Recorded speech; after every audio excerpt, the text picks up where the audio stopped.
Assalamualaikum warahmatullahi wabarakatuh. Perkenalkan saya perwakilan dari kelompok 12 yang akan mempresentasikan momentum sudut dan rotasi benda tegar. Adapun anggota dari kelompok 12 yaitu yang pertama Nurfani Akidah, yang kedua Nafila Falina, Nasyifa Zulfikli, yang ketiga Mukarrama Nur Asyah, yang keempat Eriko Chandra, yang kelima saya sendiri Muhammad Adil Mutasar. Capaian pembelajaran pada bab 6, mahasiswa mampu memahami, mendefinisikan, dan merumuskan tentang torkah, kesetimbangan dinamis, dan momentum. Deskripsi singkat bab 6 membahas tentang perkalian vektor antara posisi dan gaya, torka, kesetimbangan dinamis, dan hukum kekekalan momentum sudut. Momentum gaya pada sebuah partikel. Dalam gerak translasi, gaya dikaitkan dengan percepatan linear benda, sedangkan dalam gerak rotasi, percepatan sudut benda dikaitkan dengan apa yang dinamakan torka. Jika sebuah gaya F bekerja pada partikel di titik A yang posisinya terhadap titik asal O, suatu kerangka acuan inersial diberikan oleh vektor pergeseran R, maka torka M yang bekerja pada partikel terhadap titik asal O didefinisikan sebagai M sama dengan R kali F. Karena R dan F terletak pada dalam bidang X, Y, maka torka akan berarah sepanjang sumbu Z. Akan tetapi jika R dan F tidak terletak dalam bidang gambar, maka torka T juga tidak akan sejajar sumbu Z, dan besarnya adalah T sama dengan RF sin theta. Momentum sudut partikel tunggal. Pada pembahasan sebelumnya kita sudah mengetahui momentum linear. Sekarang akan didefinisikan momentum sudut dalam bentuk vektor. Tinjaulah sebuah partikel bermassa m yang berada pada vektor posisi r dan bergerak dengan kecepatan v. Momentum sudut partikel L terhadap titik asal O didefinisikan sebagai L sama dengan R kali P. Besarnya diberikan oleh L sama dengan RP sin theta. Momentum sudut partikel. Sekarang pembahasan akan meningkat untuk sistem partikel. Misalkan ada 3 partikel dan tidak ada gaya luar yang bekerja pada sistem, jadi hanya ada gaya interaksi antara partikel-partikel sesuai dengan hukum Newton ketiga, seperti gambar di bawah. Partikel 1 mempunyai massa m1 terletak pada posisi r1 dan bergerak pada kecepatan v1. Hal yang sama untuk partikel 2, yaitu massa m2 posisi r2 dan kecepatan v2, dan partikel 3 massa m3 posisi r3 dan kecepatan v3. Momentum sudut ketiga partikel adalah L1 sama dengan M1 R1 kali V1, L2 sama dengan M2 R2 kali V2, L3 sama dengan M3 R3 kali V3, dan momen gaya ketiga partikel adalah L1 sama dengan M1, dan momen gaya ketiga partikel adalah M1 sama dengan R1 kali F1 sama dengan R1 kali F12 tambah R1 kali F13. M2 sama dengan R2 kali F2 sama dengan R2 kali F21 tambah R2 kali F23. M3 sama dengan R3 kali F3 sama dengan R3 kali F31 tambah R3 kali F32.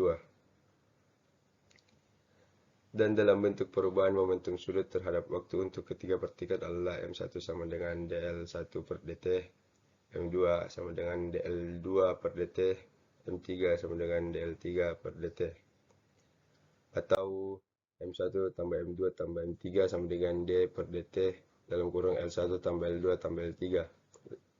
Jika M sama dengan M1 tambah M2 tambah M3 dan L sama dengan L1 tambah L2 tambah L3, maka M sama dengan sigma M I sama dengan dl per dt. Jika pada sistem tidak ada gaya luar, maka torsi sama dengan 0 atau laju perubahan momentum sudut total sistem terhadap waktu adalah 0. Maka momentum sudut total sistem adalah konstan atau kekal. Benda tegar. Benda tegar adalah sistem partikel banyak yang mempunyai jarak antara dua partikel sembarang dalam sistem adalah konstan. Setiap partikel dalam sistem bergerak sendiri-sendiri, akan tetapi jarak antara kedua partikel tetap konstan. Gerak dari benda tegar ini dapat diuraikan menjadi gerak pusat massa dan gerak setiap partikel relatif terhadap pusat massa. Karena jarak antara dua partikel sembarang tetap, maka letak pusat massa pada sistem tetap.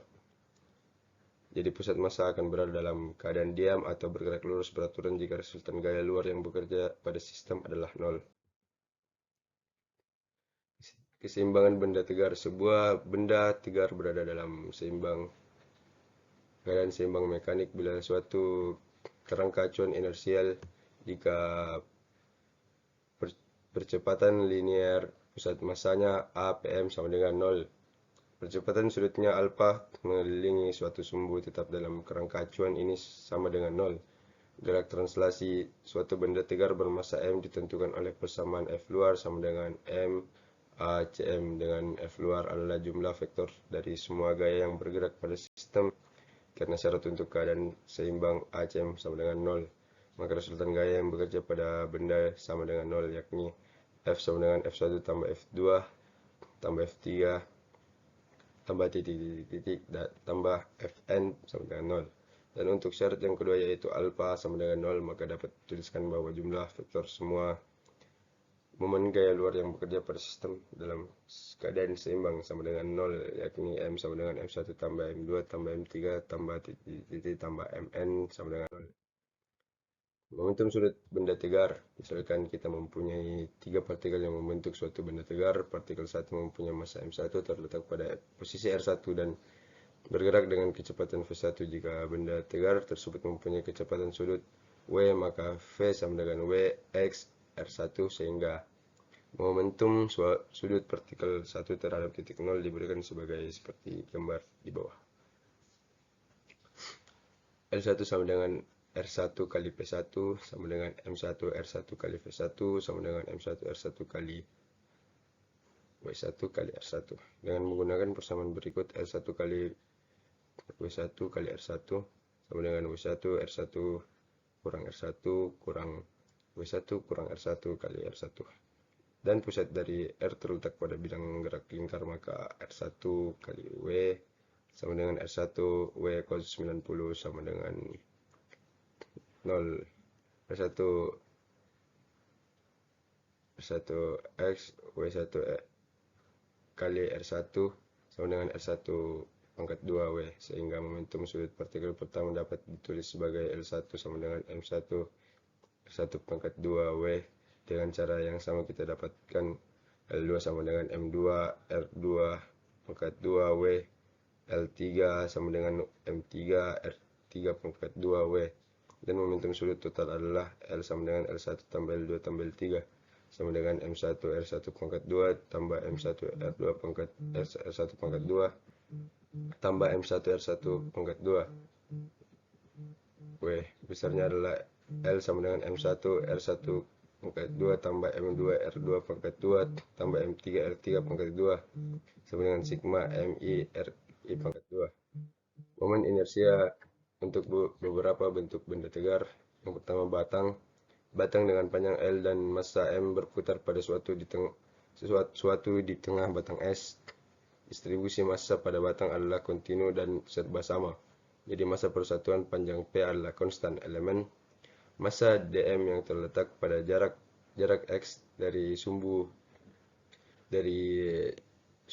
dengan sumbu diambil sebagai titik asal koordinat. Momen inersia elemen massa adalah I sama dengan nilai mutlak X pangkat 2 dm sama dengan nilai mutlak X pangkat 2 P dx sama dengan P nilai mutlak X pangkat 2 dx untuk seluruh batang dari X sama dengan min L per 2 sampai X sama dengan L per 2 L sama dengan P nilai mutlak X pangkat 2 dx sama dengan Px 3 per 3 sama dengan PL L pangkat 2 per I pangkat 2 per I2 sama dengan ML pangkat 2 per 12. Dari sumbu sejajar seringkali lebih menghitung momen inersia suatu benda terhadap sumbu yang terletak di pusat massa. Selain itu dapat menentukan pula momen inersia benda terhadap sumbu sembarang yang sejajar dengan sumbu putar yang melalui pusat massa. Gabungan gerak rotasi dan translasi benda tegar. Gabungan dari gerak rotasi dan translasi pada benda tegar disebut juga gerak menggelinding. Gerak ini meliputi gerak translasi bersama pusat massa dengan kecepatan V0 dan gerak rotasi relatif terhadap pusat massa dengan kecepatan sudut W. Pandang silinder yang melakukan gerak menggelinding, titik P berada di tanah, berarti titik P diam atau Vp sama dengan 0, kecuali jika ada slip.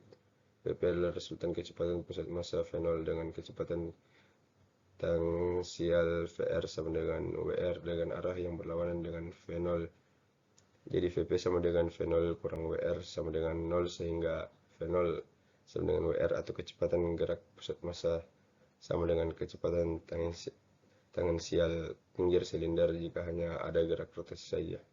Dan kecepatan titik Q haruslah sama dengan VQ sama dengan V0 tambah WR sama dengan WR tambah WR sama dengan 2WR, di mana gerak silinder dapat dianggap sebagai gerak rotasi bumi terhadap P. Dengan kecepatan sudut besar, energi kinetiknya adalah EKP sama dengan 1P W2/2 dari dalil sumbu sejajar.